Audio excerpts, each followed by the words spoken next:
Damos ahora uso a la palabra a la economista Clara Razo, investigadora y docente de la UNLAM.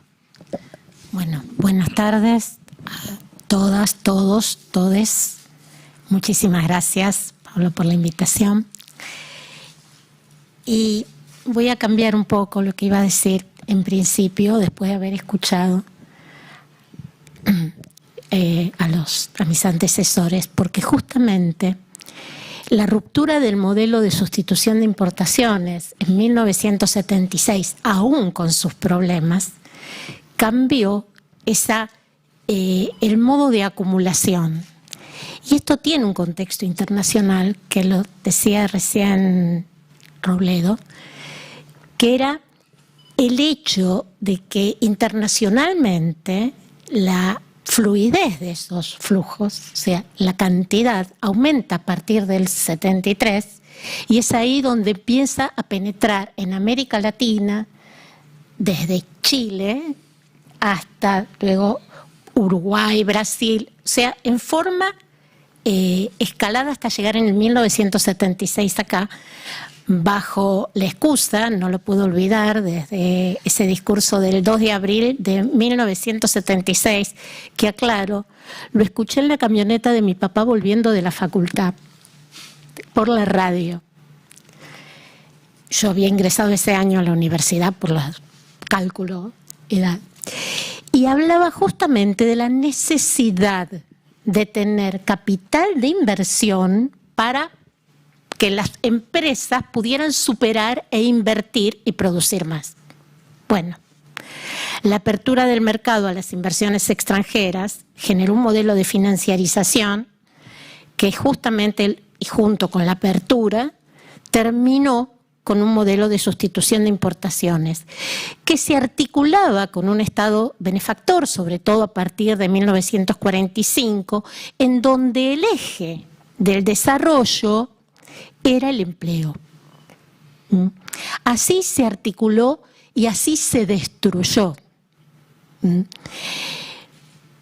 1983, cuando llega Alfonsín al gobierno, no al poder, sino al gobierno, había dicho en muchos discursos: vamos a levantar las persianas de las fábricas. Habían pasado 7 años, 8 años, no, 6 años con la dictadura. El mundo siguió avanzando, la tecnología fue cambiando y los trabajadores que quedaron fuera del mercado de trabajo en 1976 difícilmente se podían incorporar en función de, además, los cambios tecnológicos en 1983. Además de no existir toda esa red de pequeñas y medianas empresas que existían en el 76 y que desaparecieron en el transcurso de la dictadura. El mercado laboral cambió, o sea, pasamos de tener una economía de producción a una economía basada justamente en los servicios, en el intercambio, la valorización financiera, que no genera ni el mismo empleo ni la misma calidad de empleo. Ahora, aún así, los índices de desempleo no eran altos. Teníamos un 7% de desempleo.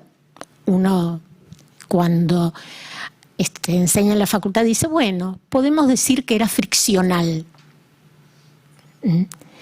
Sin embargo, y la pobreza tampoco era obviamente mucho mayor que antes, pero tampoco presentaba un grave problema. De hecho, creo que fue la solución radical había sido la caja PAM a la pobreza política focalizada. Nunca se planteó otra política que de no ser la focalizada. Pero todavía se creía que el empleo era justamente el modelo de inclusión imperante. O sea, que seguía siendo el articulador. ¿Qué pasó? Bueno, pasó la inflación, pasó la hiperinflación, pasó justamente una inestabilidad política y una falta de poder. Y esa falta de densidad nacional ¿no? Esa falta de creer en nuestras propias herramientas y la no recuperación de herramientas básicas fundamentales para gestar política. Porque la cuestión a veces no es económica en términos técnicos, es política, porque les recuerdo a todos que la economía es política. De hecho, la carrera se llamaba licenciatura en economía política hace muchísimos años. Ahora, en esos, o sea, desde el 83 acá, menemismo mediante, ¿qué fue pasando? ¿Cómo fue cambiando no solo nuestro mercado laboral, sino internacionalmente? Los flujos financieros siguen dominando el sistema. Ahora, ¿las finanzas son malas? No necesariamente cuando están volcadas a la producción. El problema es justamente que el modelo de producción no se recuperó.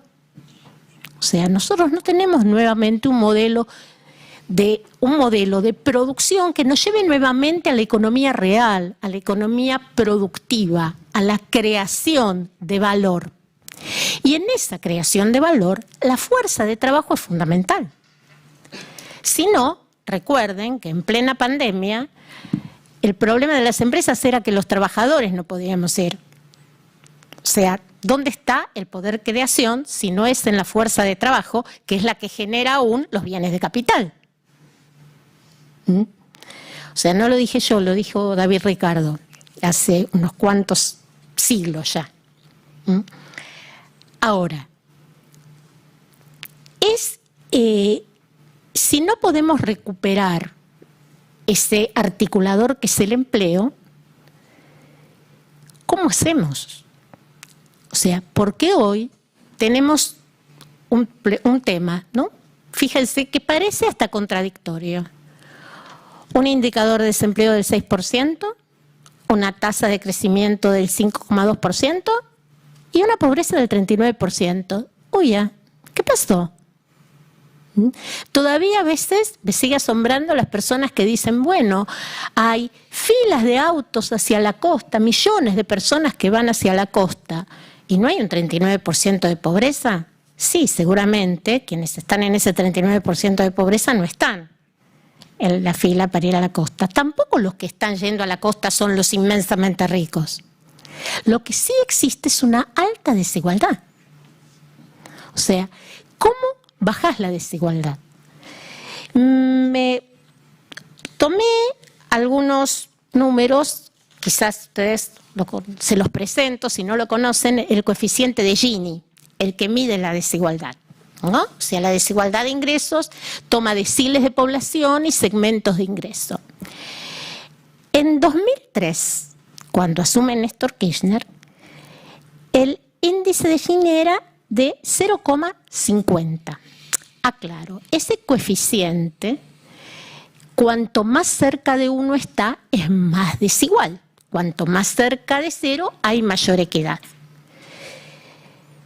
0,50 era en 2003. El más bajo de la serie es 0,40 en 2013. ¿Cómo fue? Porque fue bajando lentamente, pero fue bajando. ¿Cuáles fueron las políticas que llevaron a que ese indicador baje? Justamente cuando uno mira el año, ve que el más bajo de la serie era el año 2013. Hagamos un poco de memoria. Ya había tenido efecto la moratoria jubilatoria.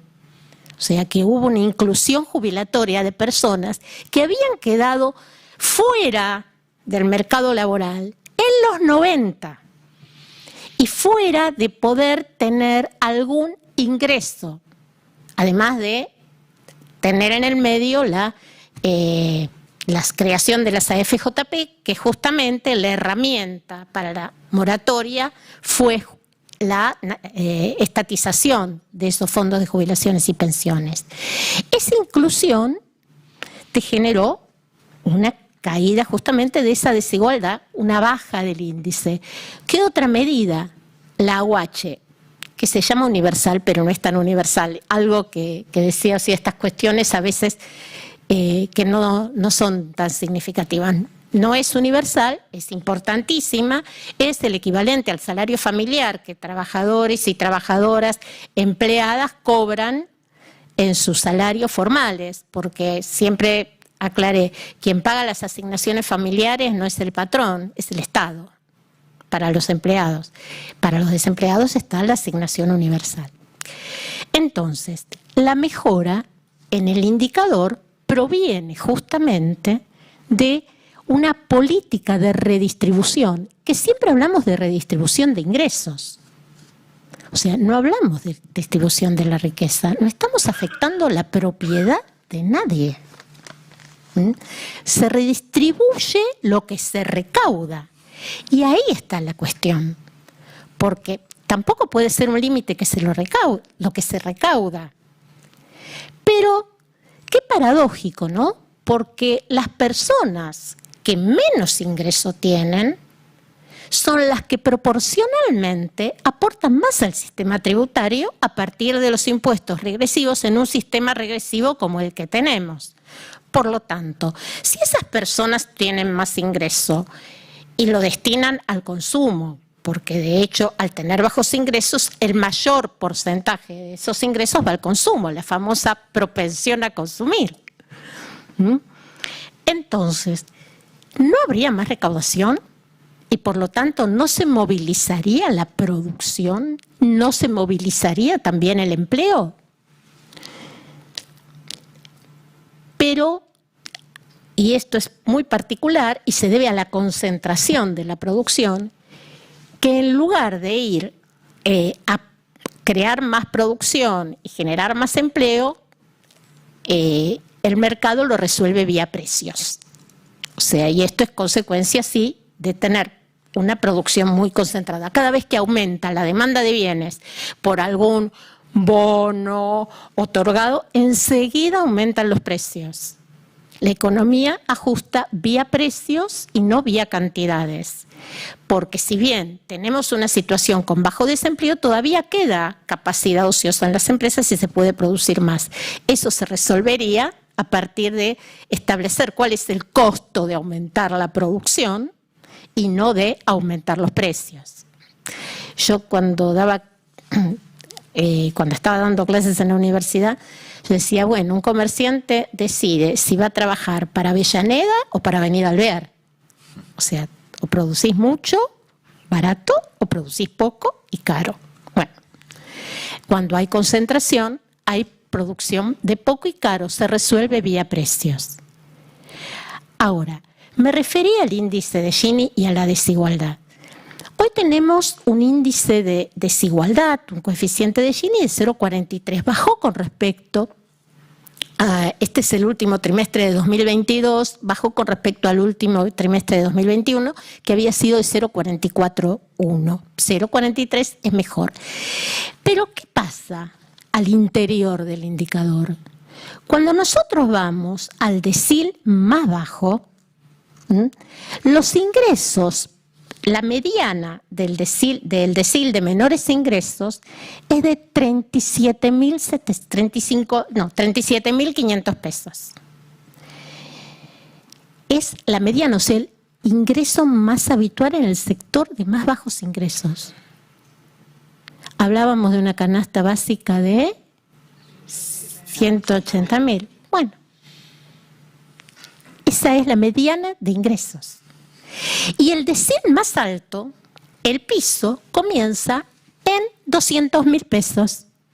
O sea, las personas que pueden llegar a ganar 200.000 pesos, que no es alto, pero en un mercado, o sea, donde vos tenés ingresos medios de 37.000 y canasta de 180, parece alto. Bueno, ese es el piso del decil más alto. O sea, ¿quiénes son? ¿Dónde empiezan a contabilizarse los ricos? ¿En 180.000 pesos? Ese es el piso que quedamos. Para redistribuir hace falta, o sea, como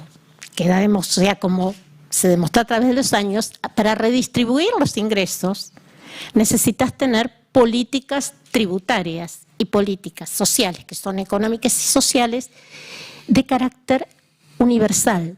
Porque en las políticas focalizadas, tal como se viene sosteniendo siempre, es poner el tope de, o sea, tiene que demostrar la persona, el beneficiario, que es lo suficientemente pobre para poder acceder a ese beneficio, que es un beneficio mínimo.